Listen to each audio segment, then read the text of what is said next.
Dando continuidade aos estudos que estamos realizando acerca do Livro dos Espíritos, centraremos nossa atenção naquelas questões que compõem, dentro do capítulo 7º, da volta do espírito à vida corporal, da parte 2ª do mundo espírita ou do mundo dos espíritos, a infância.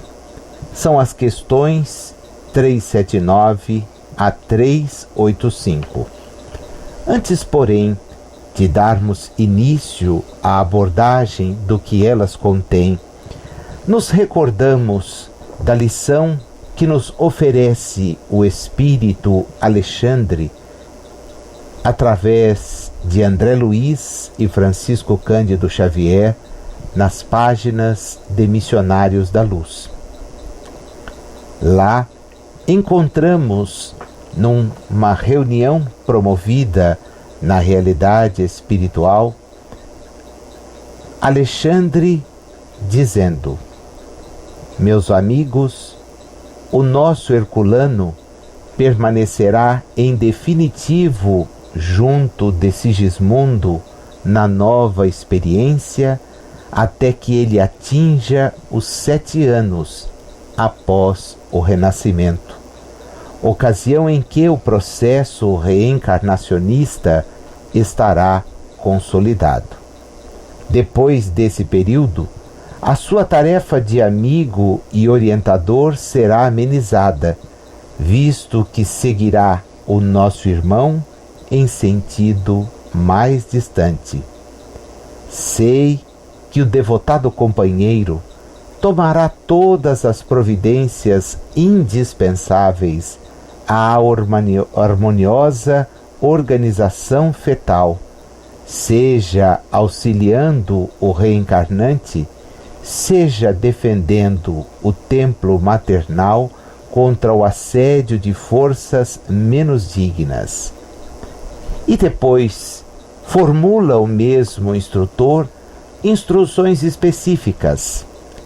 Quando elas são superadas, André Luiz dirige-se a ele para questioná-lo.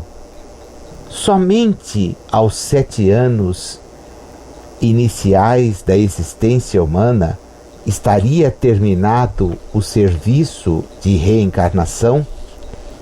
E em meio a instruções que André Luiz nos revela, de profunda lucidez e clareza, podemos colher o seguinte: logo após o renascimento, inicia-se o período de assimilação diferente das energias orgânicas, em que o eu reencarnado ensaia a consolidação de suas novas experiências, e somente aos 7 anos de vida comum começa a presidir por si mesmo ao processo de formação do sangue, elemento básico de equilíbrio ao corpo perispirítico, ou forma preexistente no novo serviço iniciado. São palavras que nos conduzem a refletir. A questão de número 379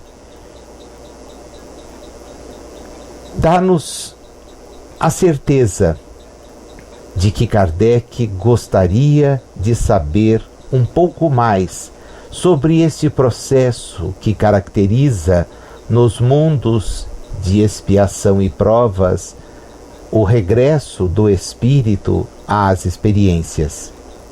Eis porque endereça às entidades que o assistiam a seguinte dúvida: é tão desenvolvido quanto de um adulto o espírito que anima o corpo de uma criança? Pode até ser mais, se mais progrediu, respondem os espíritos.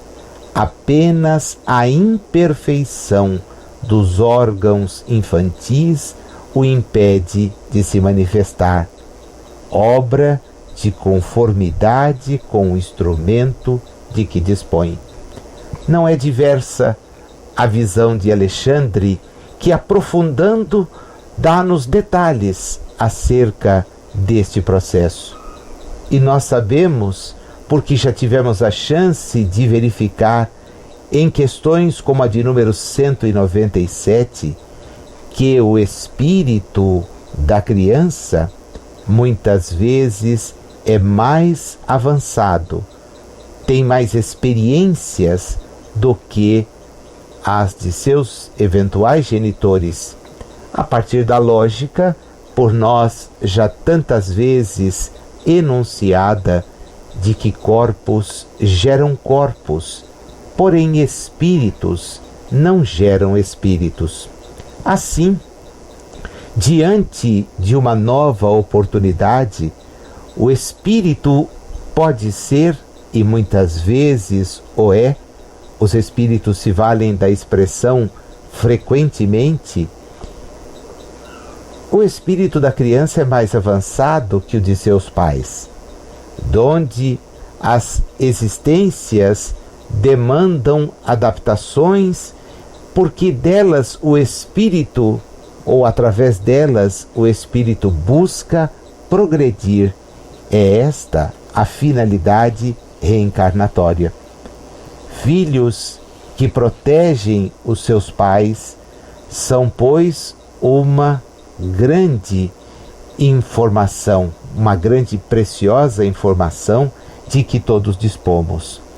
Na Revista Espírita do ano de 1866, no mês de agosto, a interessante página que está apresentada no tópico Questões e Problemas. Recebe o título Crianças, Guias Espirituais dos Pais. Tendo perdido um filho de 7 anos, lá encontramos o registro, e tendo-se tornado médium, a mãe teve essa mesma criança como guia.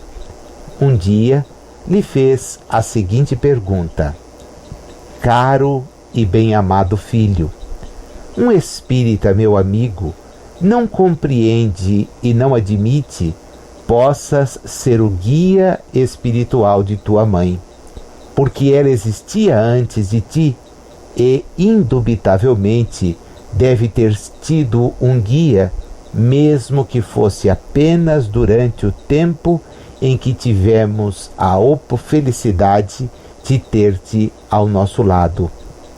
Pode dar-nos algumas explicações?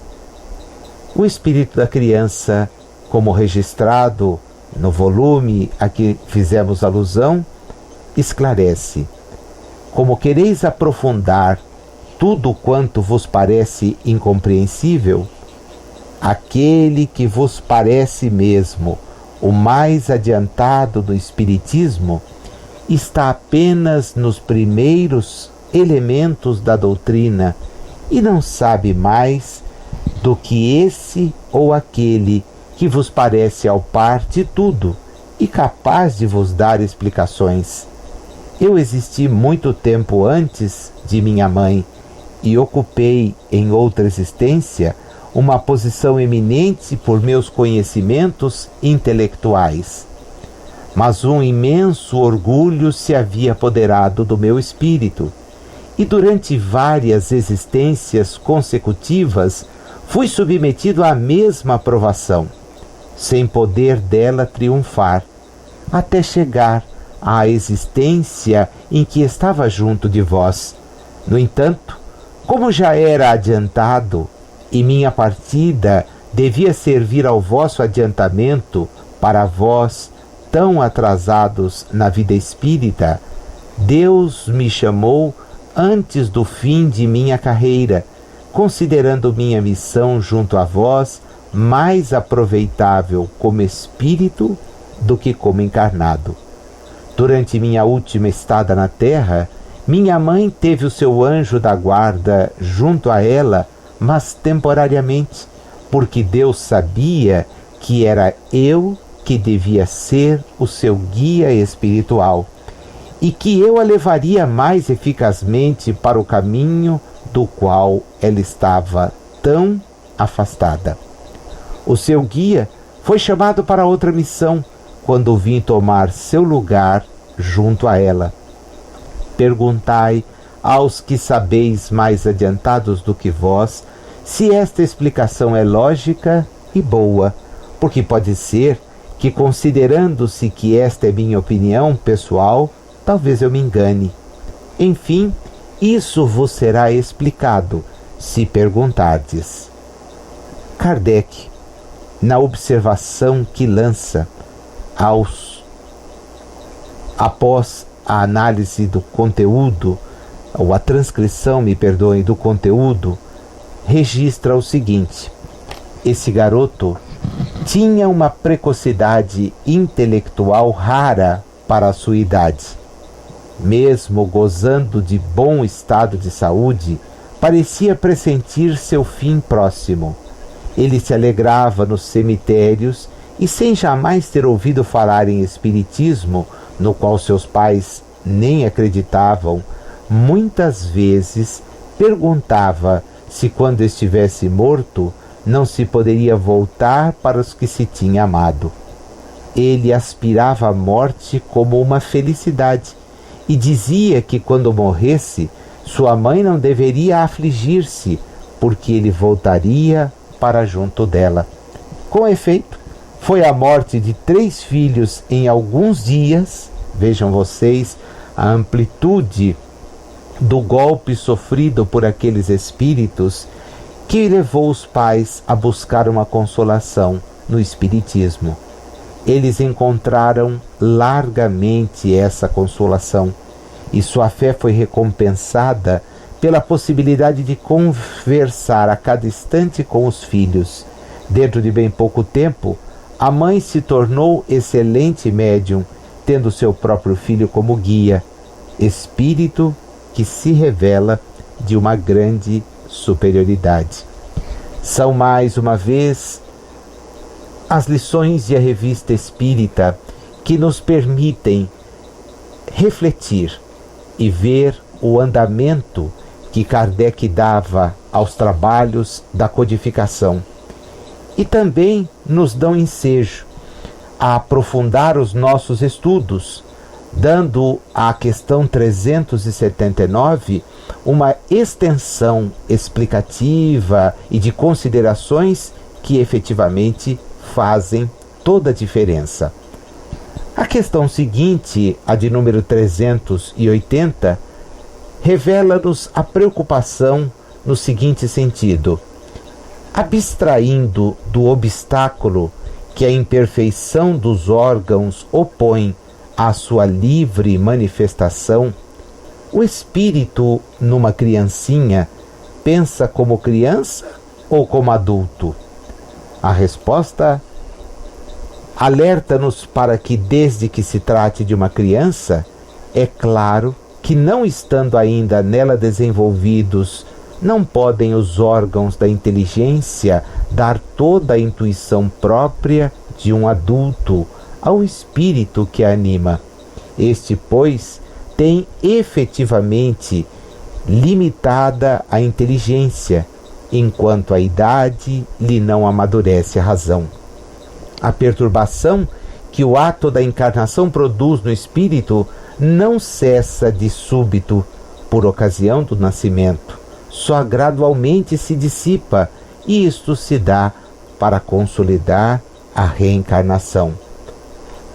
Ao comentário que agrega ao conteúdo da resposta, Kardec efetivamente concorda e chama-nos a atenção para os denominados sonhos infantis, demonstrando que as suas preocupações são efetivamente preocupações do espírito, que ali está e muitas vezes se revelam pueris em face dos acontecimentos pelos quais passa. Na 381, de novo volta o codificador à questão da morte prematura. Ele que já houvera analisado a temática na questão de número 197, a qual há pouco fizemos referência, quer saber se, por morte da criança, readquire o espírito imediatamente o seu precedente vigor, e recebe das entidades a colocação de que assim tem que ser, pois que se vê desembaraçado de seu invólucro corporal. Entretanto, não adquire a anterior lucidez senão quando se tenha completamente separado daquele envoltório, isto é, quando mais nenhum laço exista entre ele e o corpo. São questões pacificadas quando desenvolvemos estudos na seara espírita, e porque nos falam acerca da necessidade de reassumirmos na realidade mais ampla aqueles que são os nossos verdadeiros compromissos. Infelizmente, porém, das experiências reencarnatórias que temos levado a efeito, nem sempre conseguimos nos libertar dos sérios e perigosos laços materiais com os quais a elas nos vinculamos, fazendo com que, em grande parte, nem ao menos tenhamos a consciência de que deixamos a existência material e já estamos devolvidos à realidade de onde todos procedemos. Na questão 382, a pergunta se faz no seguinte sentido: durante a infância, sofre o espírito encarnado em consequência do constrangimento que a imperfeição dos órgãos lhe impõe? Dizia-nos Alexandre há pouco que esse processo vai se consolidando. As entidades que colaboraram na codificação, em O Livro dos Espíritos, notadamente, apresentam-nos a seguinte resposta: não.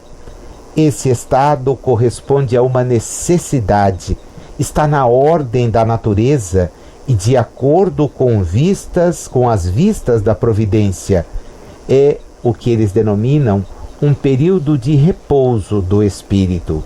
Poderíamos acrescentar aqui, de nossa parte, que é um período em que a fragilidade que não nos permite uma vida em relação dá-nos condições de sermos permeáveis aos ensinamentos que os nossos genitores da oportunidade, aqueles com os quais conviveremos na categoria de parentes próximos ou até remotos, instrutores, porque muitos são encaminhados à educação formal, à instrução formal das escolas, vão colaborar para que se consolidem certas informações, certas novas maneiras de encarar a realidade onde estamos novamente inseridos.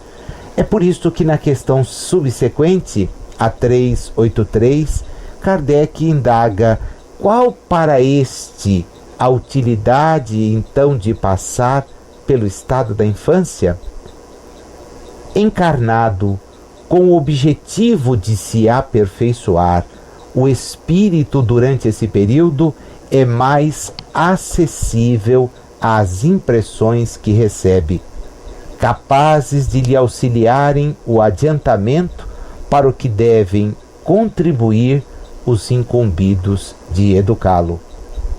Esta é a razão, portanto, do ponto de vista moral, espiritual, diríamos nós, numa realidade de mundos ainda pouco evoluídos como o nosso, para que os primeiros anos facilitem o reingresso nas oportunidades. Se voltarmos à questão de número 208, teremos a lembrança de que ao respondê-la, os espíritos deixavam evidente que é muito grande a influência que os pais podem exercer sobre as experiências dos filhos. Os espíritos, dizem-nos eles, têm de que contribuir para o progresso uns dos outros. Pois bem, os espíritos dos pais têm por missão desenvolver os de seus filhos pela educação. Constitui-lhes uma tarefa, tornar-se-ão culpados se vierem a falir no seu desempenho. Eu vou me permitir agora abrir um espaço na nossa análise para centrar a atenção numa questão que de há muito a nós nos preocupa, mas também aos que integram as casas espíritas, ocupados que estão nas mais diversas modalidades de serviços nelas desenvolvidos, mas particularmente na questão ligada à educação espírita. Isto porque é através de tal mecanismo desenvolvido no âmbito das áreas educacionais que as casas mantêm, que nos é possível dar aos espíritos que estão retornando as primeiras e sólidas informações sobre o conteúdo doutrinário. E estamos no encontro onde a presença dos pais é muito grande. Há muitos dos que aqui se encontram cujos filhos comparecem aos encontros semanais de educação espírita, dando curso ao aprendizado que lá se desenvolve dentro de uma metodologia que busca estar afinada aos ensinamentos espíritas.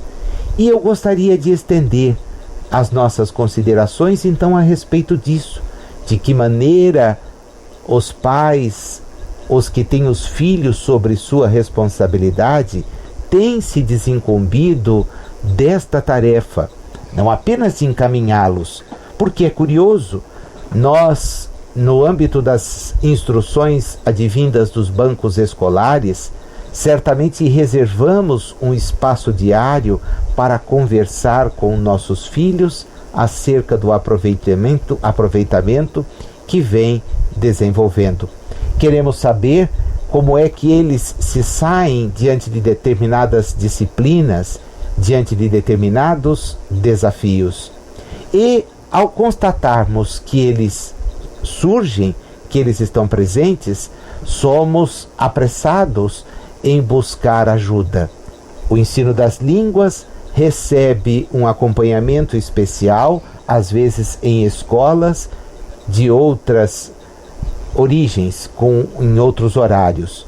O ensino da matemática, das ciências, da língua portuguesa e outras tantas, muitas vezes se faz complementado, suplementado, extramuros das escolas, pelo cuidado de pais que, zelosos, gostariam que os filhos potencializassem o aprendizado. Porém, permita-me a pergunta: por que isto não se dá do ponto de vista do conhecimento daquelas realidades que interessam ao espírito? Quantos de nós têm a oportunidade de velar pelo desempenho de seus filhos, pelo aprendizado que eles experimentam nos nossos encontros semanais? As conversas existem, elas são mantidas em família. Questionamos acerca do que aprenderam, como aprenderam, de que maneira estão entendendo, se é que estão, as informações recebidas. É importante participar. É importante que nos coloquemos ao lado, desenvolvendo perante tais atividades que são as atividades para o espírito, porque é este o objetivo, contribuirmos na reencarnação e fora dela, uns para com o progresso dos outros, que demonstremos tal interesse, demonstremos tal vinculação. Não há que se deixar apenas e tão somente sob os cuidados da casa espírita, que, vez por semana, cuide de tal assunto. É preciso começar a ter um interesse mais acentuado. E isto, se os pais não cumprem, os avós deveriam fazê-lo. Tios ou outros que se responsabilizam por aqui trazer as crianças, seja porque os pais não se mostram em condições de fazê-lo, por trabalho, seja lá o que for, mas é importante que demonstremos o mesmo. Eu sugeriria que fosse até maior interesse do que quando estamos a cuidar das questões ligadas à instrução de natureza transitória, porque a inteligência que vai se aperfeiçoando com o conhecimento científico adquirido e aplicado é um dos atributos, mas a moralidade, a aplicação que daremos ao conhecimento obtido, ela pode ser bastante aperfeiçoada a partir das informações que a casa espírita oferece. E eu gostaria também, se me permitem, de voltar a um tema que tem sido muito caro aos trabalhos da nossa casa, que é o tema ligado à prática do Evangelho no lar. Muitos dos que aqui se encontram, certamente se questionados, dirão que participam, que têm a chance de desenvolver semanalmente a atividade em suas casas. E com isto, diante desta atitude, eu me confraternizo com todos vocês. Mas e os que não o fazem? Por que ainda não o fazem? Lembremos-nos da advertência que nos vem de Emmanuel em 50 anos depois, quando afirma: se um homem é a partícula divina da coletividade, o lar é a célula sagrada de todo o edifício da civilização. Assim, estudar o Evangelho nos possibilita compreender os ensinamentos de Jesus, cuja prática nos conduz ao aprimoramento moral. Criando em nossos lares o hábito de nos reunirmos em família para despertar e acentuar nos familiares o sentimento de fraternidade, estamos encontrando momentos de paz que o estudo do Evangelho proporciona ao lar, porque estamos unidos. Cada um de nós vai buscar repartir ali, e nos momentos que depois dali acontecerão, um pouco da tranquilidade e do equilíbrio auridos através do estudo. Facilitar este encontro semanal nos lares e fora deles é o amparo necessário diante das dificuldades materiais e espirituais, mantendo-nos em operância, em vigilância em relação à oração. Também elevando o padrão vibratório dos componentes do lar e contribuindo com a realidade espiritual na obtenção de um mundo melhor. É um convite que aqui deixo e me permito explicar, ainda que sinteticamente, que esta reunião é muito, mas muito simples mesmo. Primeiro, nada de conduzi-la à prática mediúnica. O Evangelho no lar não significa, nem deve significar, prática de reunião mediúnica. Isto há que ser feito nas casas, porque o conhecimento que de nós se espera para tal prática é um conhecimento técnico. Em seguida, devemos escolher um dia e hora em que todos os que habitam o lar possam estar presentes. Diante da impossibilidade de uns, em razão dos mais variados graus de compromisso, que tenhamos pelo menos a presença do maior número possível. Não excluamos as crianças. Vocês verão já já por quê. A reunião deve ser iniciada por uma prece simples e espontânea, Em seguida, devemos ter livros, se não o próprio Evangelho, à disposição para leitura. Uma leitura que, se for do Evangelho, por favor, deve ter início do prefácio até o final. Nada de leituras entrecortadas numa obra que o codificador mesmo registrou, lhe demandou tanto empenho, tanto esforço para ser composta.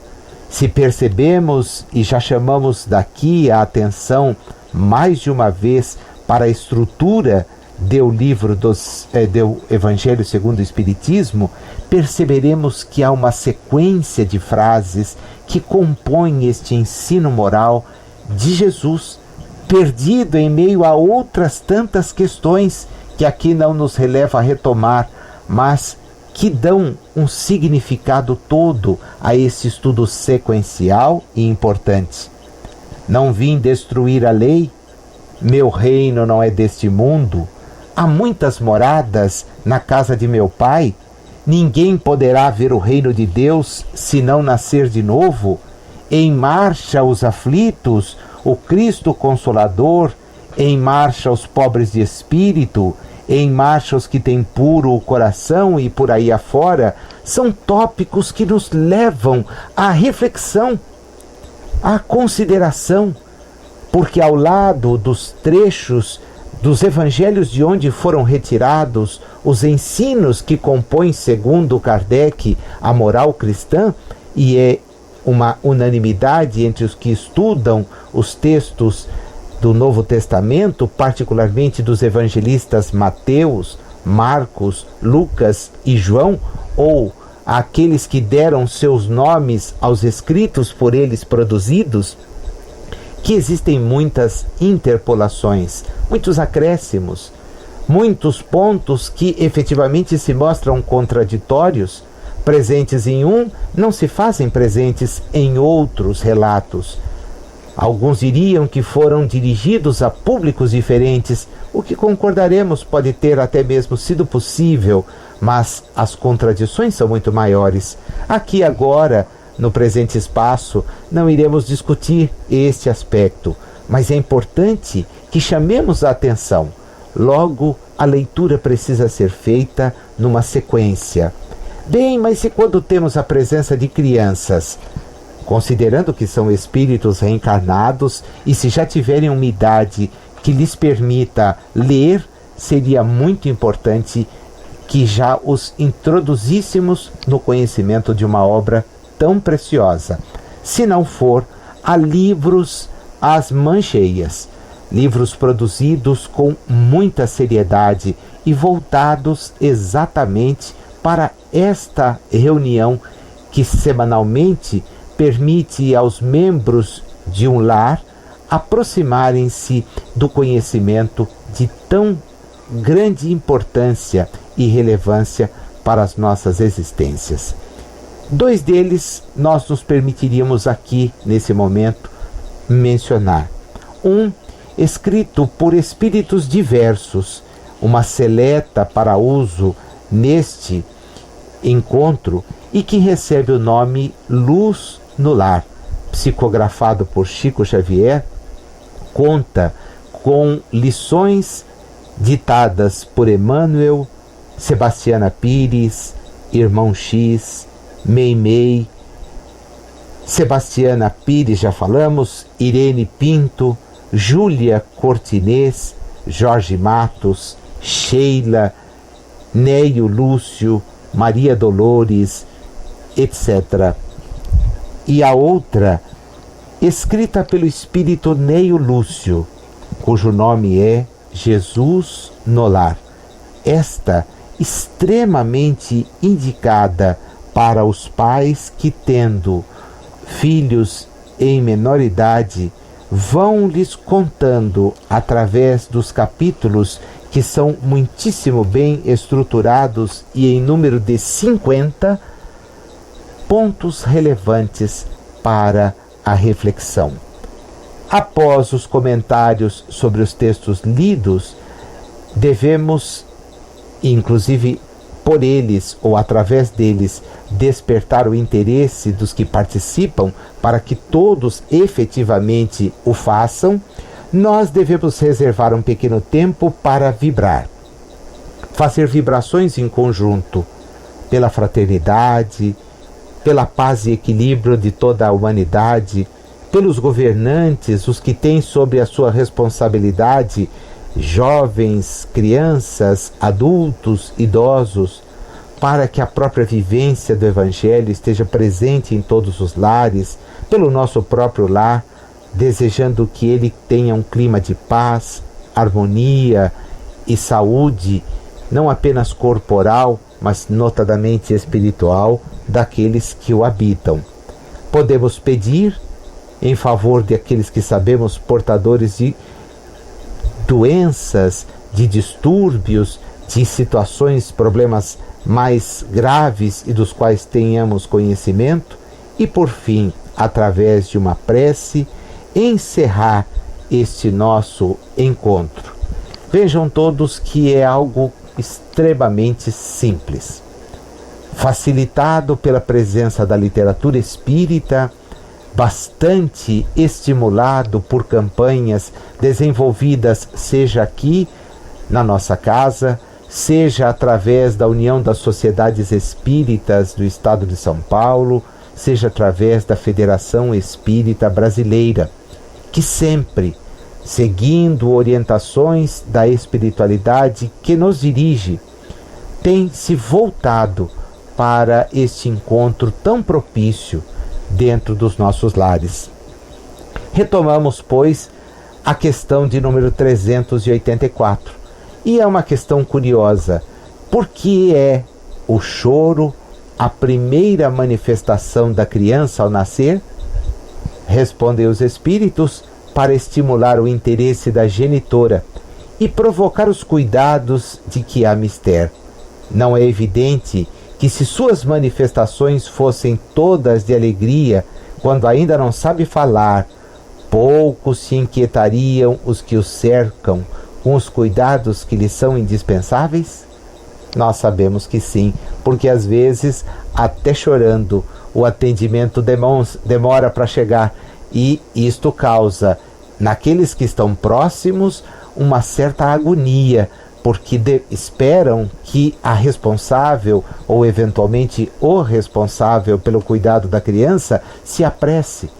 E quando isto acontece nas vizinhanças de nossa residência, dos locais mesmo em que nos encontramos, é frequente que perguntemos na primeira oportunidade o que está acontecendo, por que chora tanto a criança.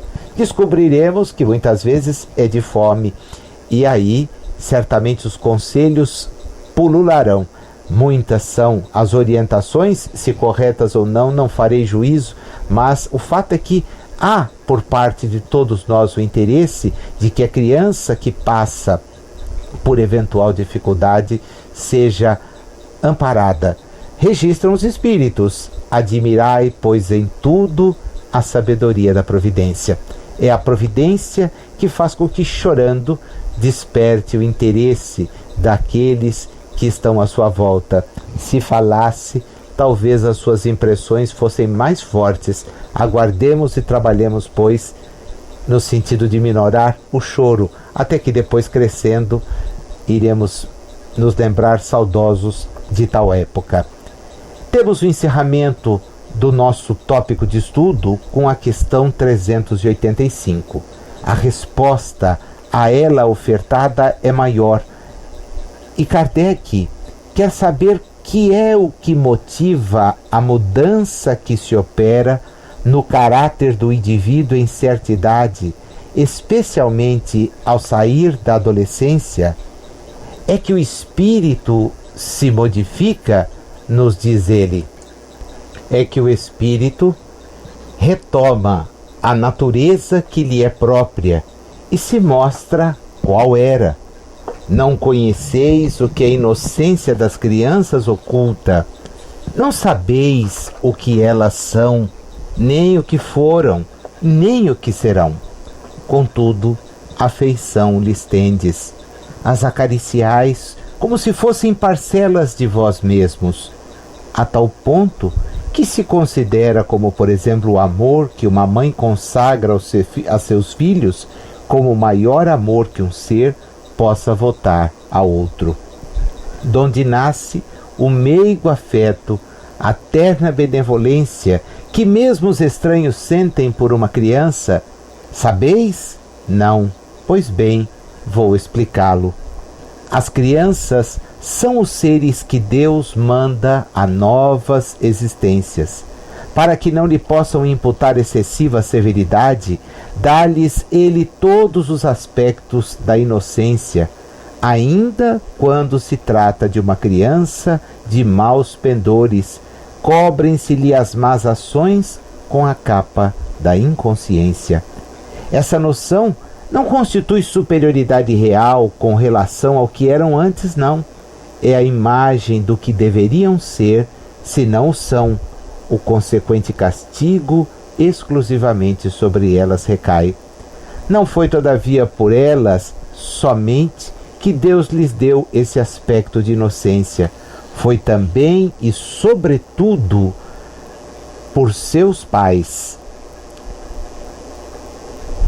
de cujo amor necessita a fraqueza que as caracteriza. Ora, esse amor se enfraqueceria grandemente à vista de um caráter áspero e intratável, ao passo que, julgando seus filhos bons e dóceis, os pais lhes dedicam toda a afeição e os cercam dos mais minuciosos cuidados. Desde que, porém, os filhos não mais precisam da proteção e assistência que lhes foram dispensadas durante 15 ou 20 anos, surge-lhes o caráter real e individual em toda a nudez. Conservam-se bons se eram fundamentalmente bons, mas sempre irisados de matizes que a primeira infância manteve ocultos. Como vedes, os processos de Deus são sempre os melhores, e quando se tem o coração puro, facilmente se lhes apreende a explicação. Com efeito, ponderai que nos vossos lares, possivelmente, nascem crianças cujos espíritos vêm de mundos onde contraíram débitos diferentes dos vossos, e dizei-me como poderiam estar no vosso meio esses seres, trazendo paixões diversas das que nutris, inclinações, gostos inteiramente opostos aos vossos? Como poderiam enfileirar-se entre vós, senão como Deus o determinou, isto é, passando pelo tames da infância? Nesta se vem confundir todas as ideias, todos os caracteres, todas as variedades de seres gerados pela infinidade dos mundos em que medram as criaturas. E vós mesmos, ao morrerdes, vos achareis num estado que é uma espécie de infância entre novos irmãos. Ao volverdes à existência extraterrena, ignorareis os hábitos, os costumes, as relações que se observam nesse mundo para vós novo. Manejareis com dificuldade uma linguagem que não estáis acostumado a falar, linguagem mais vivaz do que o é agora o vosso pensamento. A influência na infância, por fim, tem outra utilidade. Os espíritos só entram na vida corporal para se aperfeiçoarem, para se melhorarem. A delicadeza da idade infantil os torna brandos, acessíveis aos conselhos da experiência e dos que devam fazê-los progredir. Nessa fase é que se lhes pode reformar os caracteres e reprimir os maus pendores. Tal o dever que Deus impôs aos pais, missão sagrada, como já vimos, de que terão de dar contas. Assim, portanto, a infância não só é útil, necessária, indispensável, mas também consequência natural das leis que Deus estabeleceu e que regem o universo. São assim, meus amigos, as informações que todos temos que refletir a partir do conteúdo das lições que nos foram dadas observar.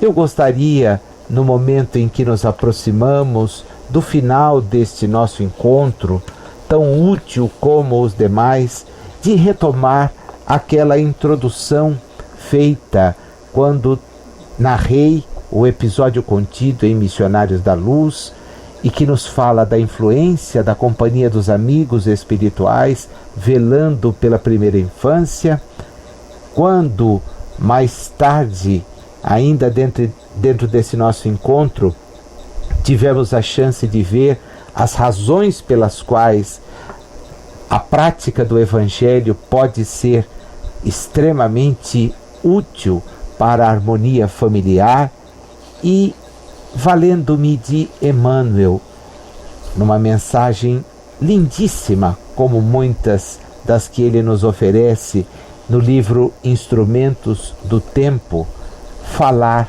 a respeito do culto cristão no lar. O culto do Evangelho não é uma inovação, é uma necessidade em toda parte, onde o cristianismo lança raízes de aperfeiçoamento e sublimação. A Boa Nova seguiu da manjedoura para as praças públicas e avançou da casa humilde de Simão Pedro para a glorificação de Pentecostes. A palavra do Senhor soou primeiramente sob o teto simples de Nazaré e certo se fará ouvir de novo por nosso intermédio, antes de tudo, no círculo dos nossos familiares e afeiçoados, com os quais devemos atender às obrigações que nos competem no tempo. Quando o ensinamento do Mestre vibra entre as quatro paredes de uma casa, os pequeninos sacrifícios tecem a felicidade comum.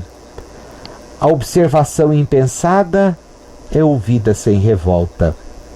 A calúnia se faz isolada no algodão do silêncio. A enfermidade é recebida com calma. O erro alheio obtém rapidamente a compaixão. A maldade não encontra brechas para insinuar-se. E aí, dentro desse paraíso que alguns já estão edificando a benefício deles e dos outros, o estímulo é cântico de solidariedade incessante. A bondade é uma fonte inexaurível de paz e entendimento. A gentileza é inspiração de todas as horas. O sorriso é a senha de cada um, e a palavra permanece revestida de luz, vinculada ao amor que o amigo celeste nos legou. Somente depois da experiência evangélica do lar, o coração está realmente habilitado para distribuir o pão divino da Boa Nova junto da multidão, embora devamos o esclarecimento amigo e o conselho santificante aos companheiros da ramagem humana em todas as circunstâncias. Não olvidemos os impositivos da aplicação com Cristo no santuário familiar, onde nos cabe o exemplo da paciência, da compreensão, da fraternidade, do serviço, da fé e do bom ânimo, sob o legítimo reinado do amor, porque, estudando a palavra que nos vem dos evangelhos, e notadamente do Evangelho segundo o Espiritismo, cada um de nós acaba se transformando num Evangelho inacabado, mais vivo e atuante, que estamos tendo a oportunidade de escrever através dos nossos próprios testemunhos, a fim de que a nossa vida seja uma revelação de Jesus, aberta ao olhar e à apreciação de todos, sem necessidade de utilizarmos muitas palavras na advertência ou na pregação. Que todos tenhamos certeza desse nosso compromisso, que diante dos nossos filhos, netos, nossos sobrinhos, aqueles para com os quais temos a responsabilidade de acolher na infância, não nos esqueçamos jamais do conteúdo das lições que hoje tivemos a oportunidade de mais uma vez ouvir e de alguma forma refletir. Não percamos tempo, sabendo como sabemos que o Espírito torna para trabalhar pelo seu progresso. Usemos toda a nossa boa vontade, todo o nosso esforço para que ele se concretize.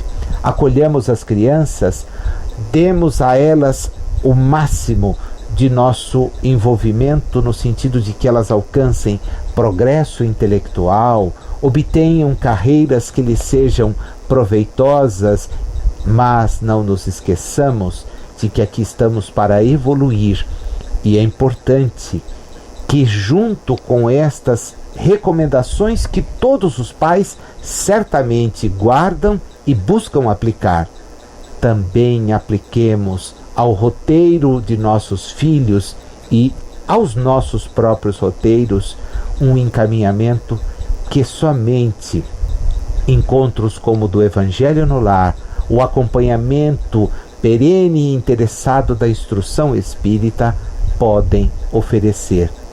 Que Jesus, os bons espíritos, continuem a nos ajudar e amparar, e que a paz possa ser a nossa companheira em todos os instantes da presente jornada.